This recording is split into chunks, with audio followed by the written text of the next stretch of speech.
पप्पू यादव तेजस्वी यादव को लेकर कहते हैं कि सीएम कैंडिडेट वो नहीं है। चुनाव के बाद यह तय होगा कि कौन सीएम बनेगा। और पप्पू यादव एक बात और कहते हैं, वो कहते हैं कि कांग्रेस के नेतृत्व में चुनाव लड़ा जाएगा। ये एकदम उल्टी बात है। और कहा जा रहा है कि पप्पू यादव को तेजस्वी यादव और लालू प्रसाद यादव ने जितना रुलाया है वो एक एक जख्म का अब बदला ले रहे हैं। 10 साल पुरानी वो अदावत जिसका बदला अब पप्पू यादव ले रहे हैं। और साल 1990 में जब लालू यादव ने उनको डांट कर कहा था कि तुम यादवों का नेता बनने का प्रयास मत करो, उस पप्पू यादव को, जिस पप्पू यादव ने लालू प्रसाद यादव के लिए सब कुछ किया, हमने सोचा कि जरा ये दशकों पुरानी अदावत की कहानी सुनाई जाए, जिसका बदला अब पप्पू यादव तेजस्वी यादव से एक एक करके बराबर कर रहे हैं, एक एक करके ले रहे हैं। पप्पू यादव एक जुझारू नेता थे। एक वक्त पर कहा जाता था कि लालू प्रसाद यादव के राजनीतिक वारिस पप्पू यादव बन जाएंगे, ऐसा प्रतीत हो रहा था। लेकिन पप्पू यादव के अंदर सब गुण था, वो जुझारू थे, नेता वाला उनके अंदर गुण था। लेकिन लालू प्रसाद यादव ने उनको किनारे कर दिया। पप्पू यादव को आंसुओं से रुलाया गया क्योंकि उनको सांसद ना बनने देने के लिए राष्ट्रीय जनता दल और तेजस्वी यादव अपने 40 विधायकों की फौज को पूर्णिया में उतार देते हैं। लेकिन पप्पू यादव निर्दलीय उन तमाम लोगों को हरा देते हैं। लेकिन अब एक एक करके वो बदला ले रहे हैं। हमने सोचा कि पुरानी कहानी से शुरू करके आज तक की कहानी को आपके समक्ष रखा जाए। आगे बातचीत करने से पहले हमारा नमस्कार स्वीकार करिए। हमारा नाम मोहित कुमार सिंह है। पप्पू यादव और तेजस्वी यादव की लड़ाई को जरा सिलसिलेवार ढंग से हमें समझना होगा। जब लोकसभा का चुनाव पप्पू यादव लड़ रहे थे तो तेजस्वी यादव वहां पर बाकायदा जाकर के कैंपेन करते हैं।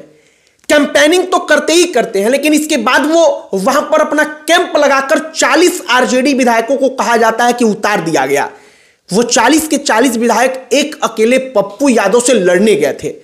पप्पू यादव ने उस चुनाव में सबको हराया, वो सांसद बन गए।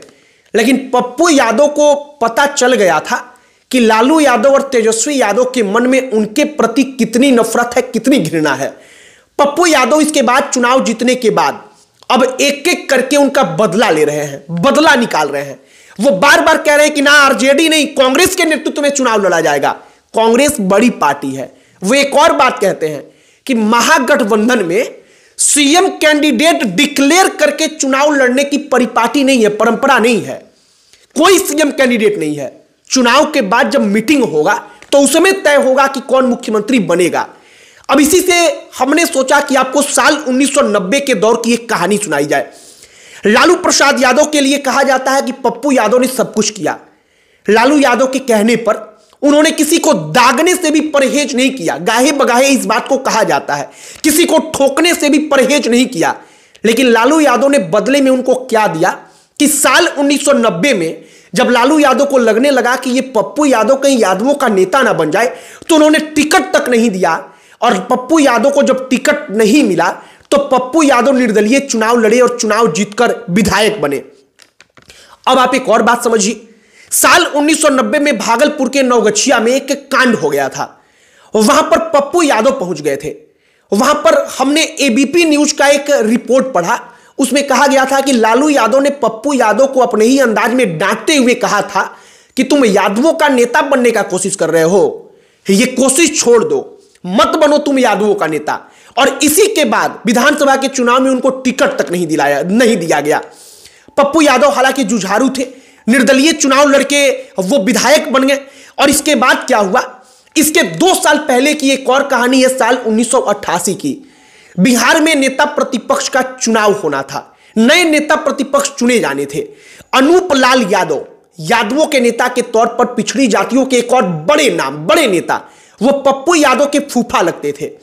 वो नेता प्रतिपक्ष बनने वाले थे। लेकिन कहा जाता है कि लालू प्रसाद यादव के लिए अपने फूफा से पप्पू यादव ने बगावत की और यादव विधायकों को लालू यादव के पक्ष में खड़ा किया और लालू प्रसाद यादव नेता प्रतिपक्ष बने। और नेता प्रतिपक्ष बनना इसलिए महत्वपूर्ण था क्योंकि जो नेता प्रतिपक्ष बनेगा बिहार का वही अगला सीएम बनेगा। अगर सरकार बनती है तो यह लगभग तय होने वाला था। और इसके बाद साल 1990 में लालू प्रसाद यादव मुख्यमंत्री भी बने। लेकिन इस दौरान क्या हुआ, पप्पू यादव को जब जब लालू प्रसाद यादव ने देखा कि वो आगे बढ़ रहे हैं, उनको लगा कि खतरा है, तो उन्होंने पप्पू यादव का पर कतर दिया। आनंद मोहन जब बड़े हुए, जब उनका कद बढ़ा और लालू प्रसाद यादव को लगा कि अब इस आनंद मोहन से हम नहीं निपट सकते, तो उन्होंने फिर से वापस पप्पू यादव को उनके समकक्ष लाकर खड़ा कर दिया। पप्पू यादव, आनंद मोहन दोनों एक दूसरे से टकराते रहे, एक दूसरे से लड़ते रहे, लेकिन इधर राजनीतिक तौर पर कद किसका बढ़ता चला गया, तो लालू प्रसाद यादव का।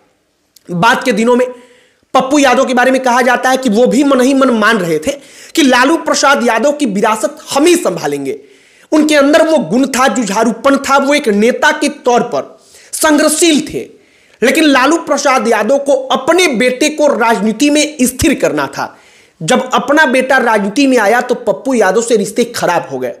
पप्पू यादव इसके बाद अपनी पार्टी बनाते हैं, यहां जाते हैं, उधर जाते हैं, अब कांग्रेस पार्टी में है नहीं, सांसद निर्दलीय हैं, लेकिन कांग्रेस पार्टी के लिए ही काम कर रहे हैं।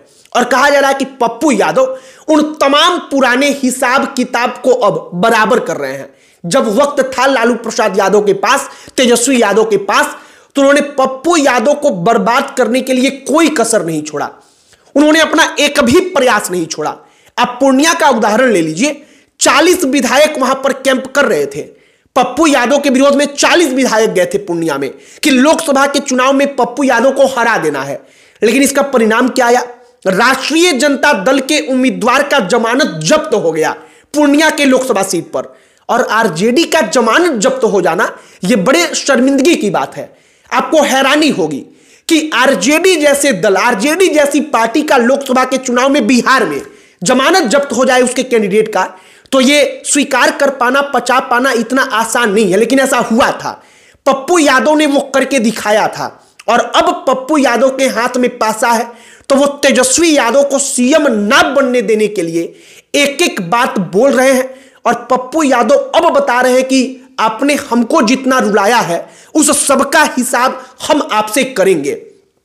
बाकी बिहार में जो कांग्रेस है, आरजेडी है, दोनों के बीच गठबंधन तो है, लेकिन पप्पू यादव जब उनके सीएम कैंडिडेट पर सवाल उठा देते हैं, उस उम्मीदवारी पर सवाल उठा देते हैं, तो कांग्रेस पार्टी के दूसरे नेता भी खुलकर बोलने लगते हैं कि हां, कांग्रेस पार्टी भी चुनाव लड़ेगी और चुनाव के बाद फैसला होगा कि कौन सीएम बनेगा, कौन सीएम नहीं बनेगा। जबकि लालू यादव अपने बेटे को सीएम की घोषणा बार बार कर रहे हैं कि तेजस्वी को सीएम बनाना है। तो कुल मिलाकर पहली बार ऐसा भी हो रहा है कि लालू प्रसाद यादव से टकराने की जरूरत पिछले कुछ दशकों में कांग्रेस पार्टी बिहार के अंदर कर रही है। और यह सब कुछ कहा जा रहा है कि पप्पू यादव का प्रभाव है, कांग्रेस पार्टी के शीर्ष नेतृत्व का बदला हुआ एजेंडा है। बाकी अब आगे देखिए क्या कुछ होता है। अब तक जो कहानी सामने आई है और हमने पुरानी कहानी जो पढ़ी थी, हमने सोचा कि जरा वो आपके साथ साझा किया जाए, आपको बताया जाए।